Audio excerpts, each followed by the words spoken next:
This is the Citi Newsroom. So we're still on our story for the night, and that is the Green Ghana project. So I'm currently here at the Department of Parks and Gardens. So we just want to know what exactly their role is in this entire project. I've been joined by the acting director, that is Reverend Charles Ni Aite Okine, and he is going to tell us what exactly their role is. Thank you very much. Welcome to the Citi Newsroom, Reverend. Thank you very much. The taking care of the trees that we are planting is the sole responsibility of the Parks and Gardens. Officially, yes, we are going to make sure we police and see how well these trees are growing. Definitely, we'll need the general public to also assist us in this exercise, because there are a lot of areas that we have not been able to cover. For example, the trees are being planted at the mosque. They have been planted at other areas that we will not have privilege or information to or access to. So that's why I'm saying that we are now hammering and educating those who come and collect the trees as to what to do. So we are playing key role or emphasis on the nurturing stage. Yeah. Help us understand, measures that have been put in place just to make sure that, if we don't even achieve 100% success rate, we can get closer, and not lose out on about 15%, which is also quite high. Sure. Last year was a very challenging time, particularly the season at which we did the planting. The rains did not come as we expected. But this year the rains have come. But also Parks and Gardens is also helping in the, watering. We have few vehicles that are on road that are going to be able to mop up some of the areas that the trees are planted. So you realize that the sustainability rate will be very high in this area. Because you see, just after planting, you need to water. After watering, you need to nurture it. Do we have enough water to do this? 20 million trees. Yes, what we have done is we have run a sensitization program across the country. And now people are being taught, you go to the mosques, you go to the churches and other places. These works have been done already, and there are flyers and things to educate us what to do, how to do it, and when to do it. So these are measures that have been put in place for all of us to know. So now, in your own home, you can plant a tree. You need to water. These are few obligations that we need to carry on to make sure we enhance this program. Now, when you plant this tree, the tree belongs to Ghana. It doesn't belong to you. Now, as much as possible, we should make sure and ensure that these trees grow. Because we have said that when the last tree dies, the last man dies. Right, so thank you very much, Reverend Charles Ni Aite Okine, Acting Director, Department of Parks and Gardens. This year, there is a collaboration between the Parks and Gardens and other institutions. One of such institutions is the Forestry Commission. What do they also have to say about this? Let's talk to the director, John Alute. This year, unlike last year we planted, the target was 5 million, we planted 7 million, and that was the maiden edition. So we planted everywhere, the empty spaces, schools, churches, and other places. This year, the 20 million was split into two portions. We have 10 million going into the forest reserves. So we are planting 50% of the target in the forest reserves, and that is going to add to our forest stock.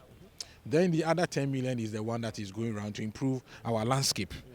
So this 10 million, the places have been prepared in the forest reserves, and then we have the seedlings ready. So we are going to plant more of the indigenous timber species in the forest reserves.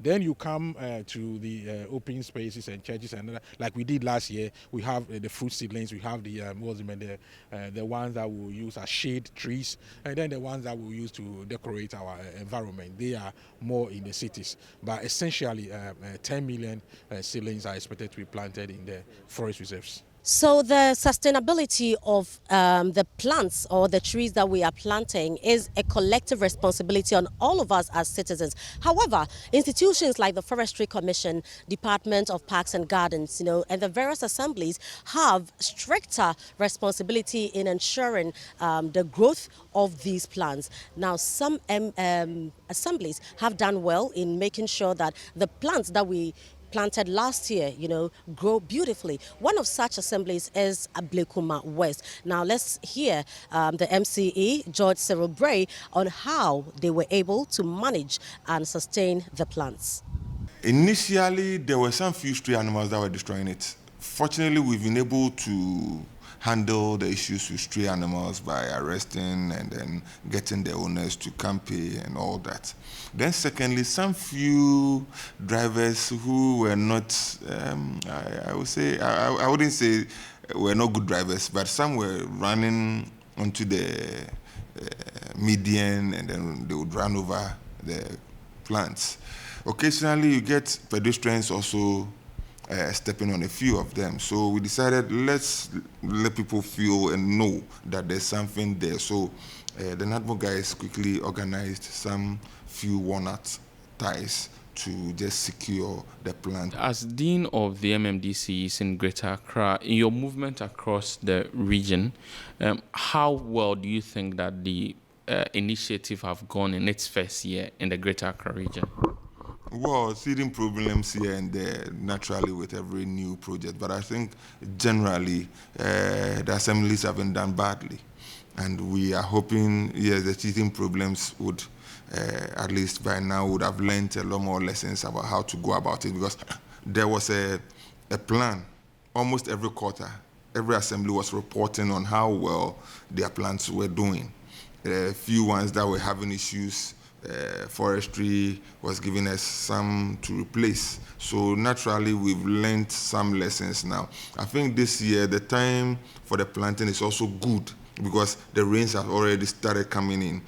Right, so we're still on Green Ghana project, and Nathan Kwao is the head of research, Citi TV and Citi FM, and he has been doing some extensive job on how we have fared, since last year. Nathan, share with us your findings.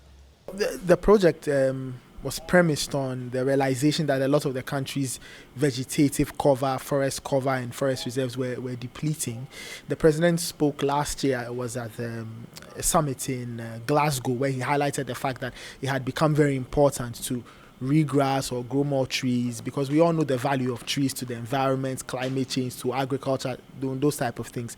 So it was important that the nation had to find a response, and that's how come the Green Ghana project came about. The plan was to grow 20 million trees by this year, I believe, and it started somewhere in 2021. We had records, and we've seen several things from Parliament, from the Ministry of Lands itself, giving us several figures from the Forestry Commission saying that some good investment was made in terms of the acquisition of seedlings. If I remember correctly, about 12.8 million cedis was spent on seedlings, about 7 million or so got distributed, about 5 or so million were planted, and per the latest report issued by the the National Investigative Bureau, the NIB, it said about 85% of those trees that had been planted were thriving. As to whether we'll see a huge effect over a year, it's too early to predict, I think, and I'm not even somebody who's big on or somebody who has great knowledge on these things, but in just a year you can't have trees growing up to form a forest. But what is important is that those trees have been planted, and we'll have to ensure that there are proper follow-ups to check their growth, so that the targets we want, i.e.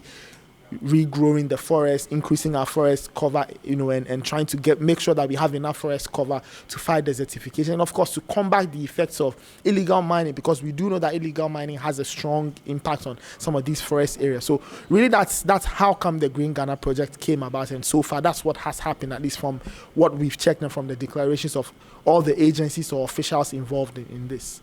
So the planting under the Green Ghana project is not just a preserve for only institutions. Citizens, i.e. individuals, are supposed to be planting as well. All you need to do is to just pick up your seedling from a collection point, and then whether in your home, in your office, wherever you deem fit, you can plant this. Now, individuals did this last year as well. How have they been able to maintain the plants that were planted last year? Kojajman is with Citi Newsroom, and he has been finding out.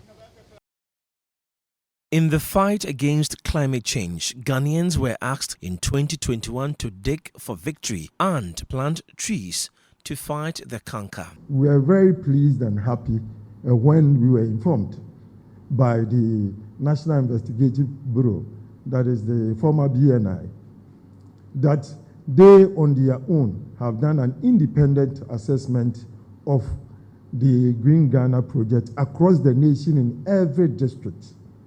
They've actually presented their report to us, and I can say that the report was very favorable.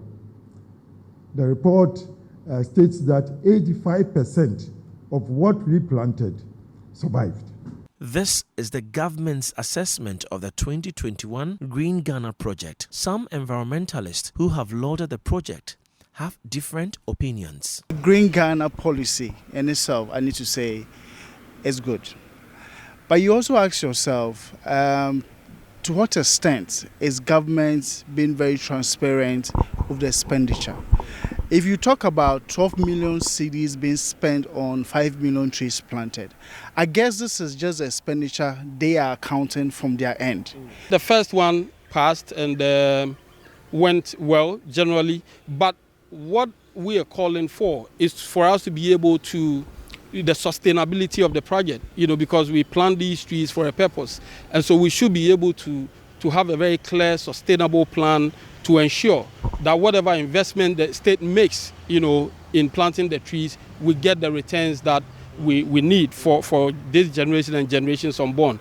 Before we begin the conversation on the 2022 Green Ghana project, we need to take a stock of how the 12 million Ghana Cedi 2021 Green Ghana project turned out. I'm sure when they put out the percentages at 80% survival rate and all of that, they're only talking about those ones that were planted by their own people. Can we really, as a state, be able to plant 20 million trees? In my view, it's impossible.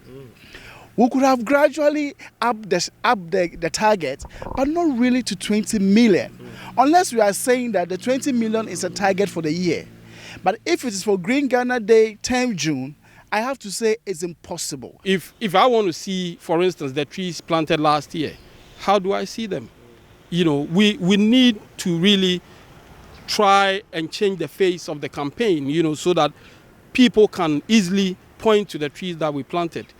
Because if we planted trees in 2021, 2022 is just a year. It wouldn't be, that old enough, for you to, see it all over the place. But at the end of the day, we should be able to show. The Forestry Commission supervised the planting of the trees across the country. It was tasked to make sure that the seedlings flourished. How have they executed this mandate?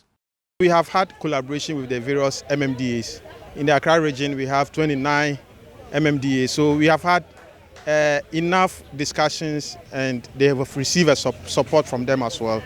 And so they are taking responsibilities of moving around to ensure that the trees that we have planted, at least they are watered, we weed around them, and also we protect them such that they survive. The second edition of the Green Ghana project will come off on Friday, and 20 million trees will be planted across the country. Many are very enthused about this year's project, and I caught up with some of them. Last year we planted almost about 20,000. Before we took orders from the local churches and from members, we had to take those kind of reports, and you realize that we are about 80 to 90% success of it last year. And we have them in pictures as well. The project is very ambitious, and it comes at a time when the government has reclassified and degazetted the Achimota forest and handed out the Etiwa and Nyinahini forests for bauxite mining. The project is also taking place at a time when there is illegal mining activities in most of the country's forest reserves. There are fears we may not be able to achieve the 20 million target. Some environmentalists have been sharing what they believe in their expert opinion will work as the government embarks on the project. The government itself needs to do some reflection on the policy, and I believe that they should give the resources to the right people. The Forestry Commission is an operational entity that should be given all the resources. If the people do not own the project, it's a problem.